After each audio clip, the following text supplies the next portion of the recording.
Hello guys, मैं इरफान अंसारी आपकी खिदमत में एक मजमून लेकर के आया हूँ जिसको सुनने के बाद पता चलेगा कि एक आम इंसान के मिजाज में आखिर तकब्बुर, घमंडी, प्राउड और इस तरीके की रूहानी बीमारी, अकड़ ये कैसे पैदा हो जाती है। इसके डीप में जाकर के मैं बात करूं, इससे पहले मैं कहना चाहूँगा कि अगर आपने मेरे चैनल को सब्सक्राइब नहीं किए हैं तो प्लीज़ मेरे चैनल को सब्सक्राइब कर लीजिए ताकि हमारी हर नई वीडियो की नोटिफिकेशन सबसे पहले आप तक पहुँचे।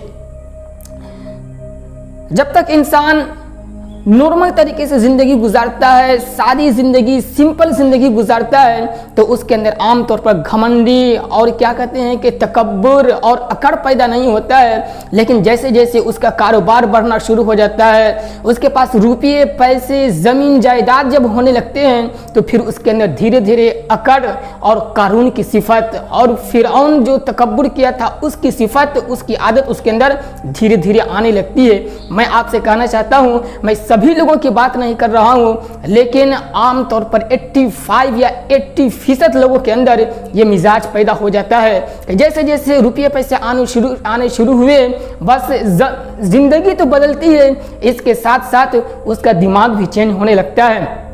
मैं आपसे कहना चाहूँगा कि रुपये पैसे कमाना ये गलत बात नहीं है, और वो भी मौजूदा दौर में, आज के दौर में तो रुपया पैसा दोस्तों हमारी ज़िंदगी में बहुत ही अहमियत और बहुत ही इम्पोर्टेंट रखता है। अगर आपकी फैमिली में अगर कोई बीमार पड़ जाए, अगर आप उसे बड़े से बड़े हॉस्पिटल में लेकर के जाएं, अगर वो सीरियस हो तो वो फ़ौरन कहेंगे कि जाओ 50,000 रुपया पहले काउंटर पे रखो, फिर इलाज शुरू करूँगा। अब जाहिर सी बात है, जिसके पास उतने पैसे होंगे वही इलाज करा सकते हैं, और जिनके पास अगर पैसे ना हो तो चाहे उसकी फैमिली के जो भी मेंबर हो, बाप हो, माँ हो या फिर भाई बहन हो, अपनी आंखों के सामने में उसे दम तोड़ते हुए देख सकता है। इसलिए मैं आज के हालात के एतबार से मैं कभी भी रुपये पैसे आदमी ज़्यादा कमाए, मैं इसका नेगेटिव सोच नहीं रखता हूँ, बल्कि हर इंसान के अंदर ज़्यादा से ज़्यादा रुपये पैसे होने चाहिए। लेकिन रुपये पैसे के साथ साथ आदमी का दिमाग चेंज नहीं करना चाहिए। ज़िंदगी बदलिए, रुपये पैसे आए तो आप रहने सहने का अंदाज, ज़िंदगी गुजारने का अंदाज बदलिए, लेकिन अपना दिमाग, अपना माइंड मत बदलिए। अगर रुपये पैसे आने के बाद अगर आप अपना दिमाग चेंज कीजिएगा तो फिर आपके अंदर कारून का मिजाज पैदा होगा, आपके अंदर शद्दाद का मिजाज पैदा होगा, आपके अंदर फिरौन का मिजाज पैदा होगा। मैं आपसे कहना चाहता हूँ, शद्दाद का नाम आपने सुना है ना, शद्दाद का नाम। अरे ज़मीन पे उसने जन्नत बनवाना शुरू कर दिया। उसने कहा कि अरे लोग मरने के बाद जन्नत में जाएंगे या जहन्नम में जाएंगे, मैं ज़मीन पर ही जन्नत बनवाऊंगा।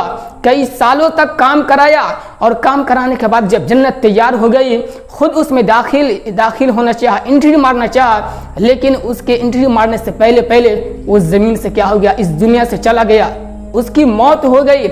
मैं आपसे कहना चाहता हूँ कि जब तक एक इंसान के अंदर तकब्बुर और घमंडी और इस तरीके की अकड़ पैदा नहीं होगी, वो ज़मीन में और दुनिया में कहीं जन्नत बनाने के लिए सोचेगा। आखिर कुछ तो उसके दिमाग में आया होगा, अरे यार उसने कहा कि लोग मरने के बाद खुदा के यहाँ जाएंगे तो वहाँ जा कर के क्या जन्नत में जाएंगे या जहन्नम में, मैं दुनिया में ही जन्नत बनाऊंगा। जाहिर सी बात है, उसके मिजाज में क्या है, तकब्बुर आया होगा, उसके मिजाज में घमंड आया होगा।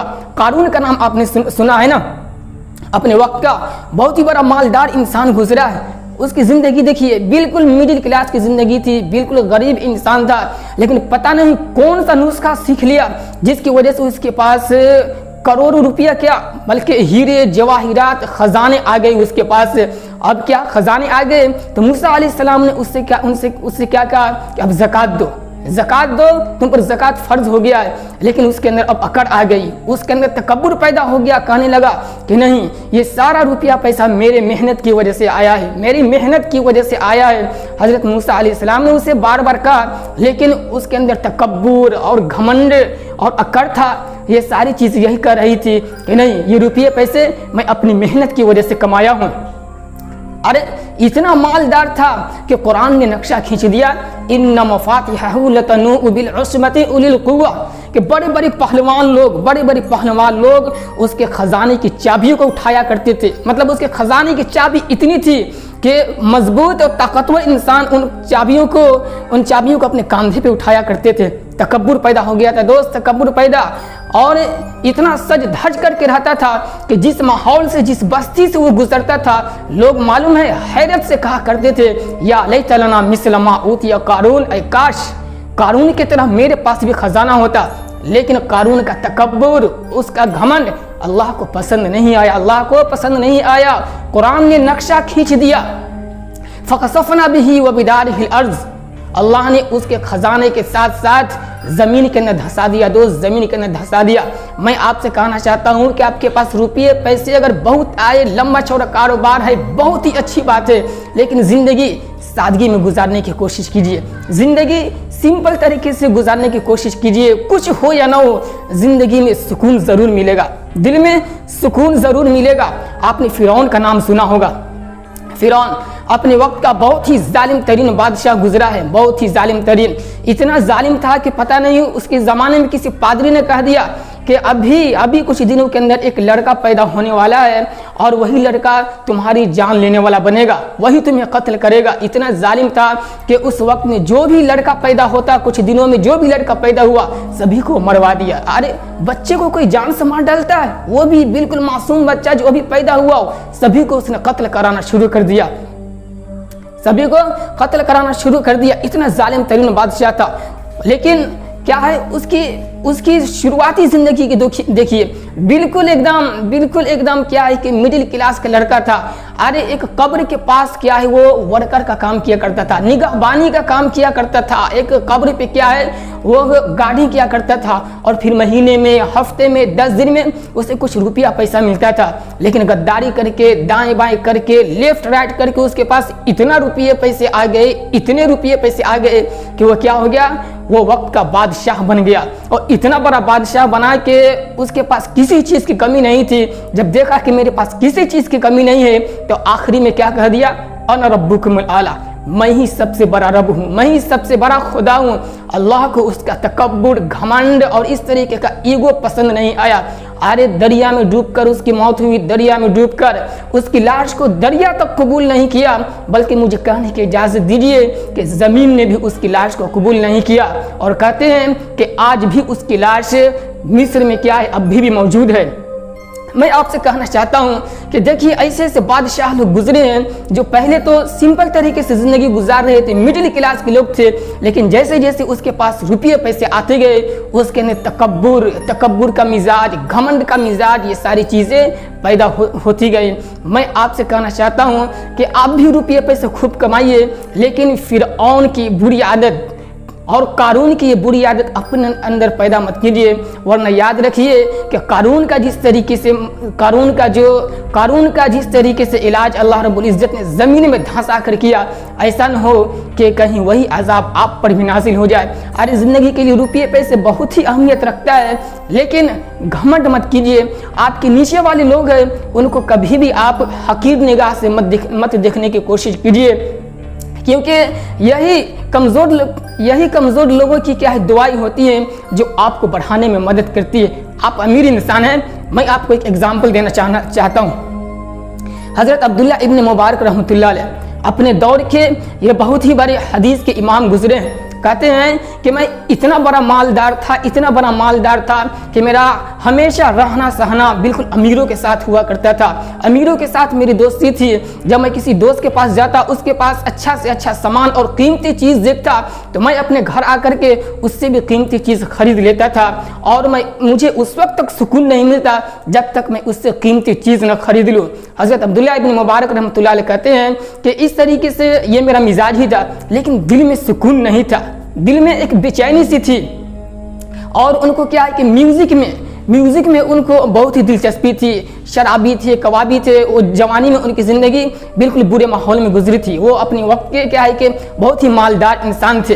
वो खुद कहती है कि एक मरतबा मैं अपने दोस्तों के साथ इंजॉय करने के लिए, पार्टी करने के लिए गया। उनका एक सेब का बागीचा था। वो सेब के बागीचे में अपने दोस्तों को ले गए। वहाँ खूब पार्टी शार्टी हुई। वहाँ उन्होंने दोस्तों को दावत भी कराई और शराब भी पी। वहीं सब के सब क्या है कि नशे में बेहोश हो गए। कुछ दिन बाद हज़रत अब्दुल्ला इब्न मुबारक रहमतुल्लाह अलैह की आँख खुली तो फिर से उसने सितार बजाना शुरू किया, म्यूज़िक बजाना उन्होंने शुरू किया, लेकिन म्यूज़िक बज नहीं रहा था। अचानक म्यूज़िक से आवाज़ आई, अलम यअनि लिल्लज़ीना आमनू अन तख़शअ क़ुलूबुहुम लिज़िक्रिल्लाहि व मा नज़ला मिनल हक़। क्या ईमान वालों के लिए अभी तक ही वक्त नहीं आया है कि उनका दिल अल्लाह रब्बुल इज़्ज़त की याद के लिए पसीज जाए और अल्लाह रब्बुल इज़्ज़त ने जो हक बात नाजिल किया है उसको मानने के लिए तैयार हो जाए। हज़रत अब्दुल्लाह इब्न मुबारक रहमतुल्लाह अलैह कहते हैं कि ये सुनते ही मैं बिल्कुल हैरत अंगेज़ हो गया, ताज्जुब में पड़ गया कि मेरे जैसा शराबी कवाबी आदमी के लिए ये कुरान की आवाज़। अब्दुल्ला इब्न मुबारक रहमतुल्लाह अलैह कहते हैं कि मेरा मिजाज बिल्कुल बदल गया और वहीं से मैं अपनी दुनिया बदलने की कोशिश किया। हज़रत अब्दुल्ला इब्न मुबारक रहमतुल्लाह अलैह उनके वक्त में सबसे बड़ा बुजुर्ग इमाम अबू हनीफ़ा रहमतुल्लाह अलैह थे। इमाम अबू हनीफ़ा रहमतुल्लाह अलैह के पास जाकर उन्होंने कहा कि हज़रत मुझे दीन का इल्म सीखना है, मुझे दीन का इल्म सीखना है। इमाम अबू हनीफ़ा रहमतुल्लाह अलैह के शागिर्द बन गए और इतनी मेहनत से पढ़े, इतनी मेहनत से एजुकेशन और दीन का इल्म हासिल किया कि अपने वक्त के क्या है वो हदीस के इमाम बन गए। दोस्तों हदीस के इमाम बन गए। और हारून रशीद का वो वक्त था, हारून रशीद का वो ज़माना था। हारून रशीद के शहर में एक मरतबा वो तशरीफ़ ले गए और उनके शहर के लोग बिल्कुल सैलाब की तरह इनकी इज्जत करने के लिए टूट पड़े बिल्कुल एकदम। डर से हारून रशीद को खौफ होने लगा। वो कहने लगे कि अरे देखो कोई मेरी सल्तनत पे, कोई मेरे शहर पे हमला करने के लिए तो नहीं आया है। वजीरों ने कहा कि हज़रत कोई हमला करने के लिए नहीं आया है, बल्कि आज एक बुजुर्ग अब्दुल्ला इब्न मुबारक रहमतुल्लाह अलैह तशरीफ़ ला रहे हैं। लोग उनके इस्तकबाल के लिए, उनकी इज्जत के लिए जमा हो रहे हैं, इसी वजह से शोर शराबा हो रहा है। कहते हैं कि हज़रत हारून रशीद की बीवी कहने लगी कि बादशाह आप क्या हुकूमत कीजिएगा, आप तो तलवार के ज़रिए और गुस्सा और रोब के ज़रिए लोगों पे हुकूमत करते हैं तो लोग आपकी इज़्ज़त करते हैं। अरे असल बादशाह तो अब्दुल्ला इब्न मुबारक रहमतुल्लाह अलैह हैं जो लोगों के दिलों पर हुकूमत करते हैं। दोस्तों मैं आपसे कहना चाहता हूँ कि हज़रत अब्दुल्ला इब्न मुबारक रहमतुल्लाह अलैह अपने वक्त के बहुत ही अमीर इंसान थे। अमीरों के साथ उनका उठना बैठना था, लेकिन जब तक उन्होंने इल्म हासिल नहीं किया था उससे पहले उनकी ज़िंदगी बिल्कुल शराबी कवामी में गुजरी थी। लेकिन जब उन्होंने दीन का इल्म हासिल कर लिया फिर उन्होंने अपने से नीचे लोगों के साथ रहना शुरू कर दिया। फिर उन्होंने कहा कि पहले की मेरी ज़िंदगी और दीन का इल्म हासिल करने के बाद मेरी ज़िंदगी में इतना सुकून हासिल हुआ कि जब मैं अपने नीचे वाले लोगों के साथ रहना शुरू किया तो मेरे दिल में कभी भी ये महसूस नहीं हुआ कि मेरे पास ये नहीं है, मेरे पास वो नहीं है। क्योंकि जब भी मैं लोगों को देखता था, किसी के पास कोई सामान देखता तो मेरे दिल में फ़ौरन ये महसूस होता अरे इससे कीमती चीज़ तो मेरे पास है, और दिल को एक सुकून मिलता। तो दोस्तों मैं भी आपसे कहना चाहूँगा कि आप भी अमीर इंसान हैं, आप भी रिच फैमिली से बिलोंग करते हैं, तो प्लीज़ आपके अंदर अगर कोई घमंड है, कोई तकब्बुर है तो ये फ़िरौन का मिजाज, ये क़ारून का मिजाज, ये शद्दाद का मिजाज, इसको ख़त्म कीजिए और जो आपसे नीचे के लोग हैं उनके साथ रहने की कोशिश कीजिए। यही लोग आपको दिल से इज्जत करेंगे, दिल से रिस्पेक्ट देंगे। उम्मीद है कि वीडियो आपको पसंद आई होगी और इस पर आप अमल करेंगे। ठीक है, वीडियो अच्छी लगी तो लाइक कीजिए, सब्सक्राइब कीजिए और कमेंट करके अपने जज्बात का इजहार कीजिए। और किस टॉपिक पर आप सुनना चाहते हैं आप ज़रूर हमें कमेंट कीजिए, इंशाल्लाह हम उस पर वीडियो ज़रूर बनाएंगे। ठीक है, मिलते हैं नेक्स्ट वीडियो में। खुदा हाफिज़।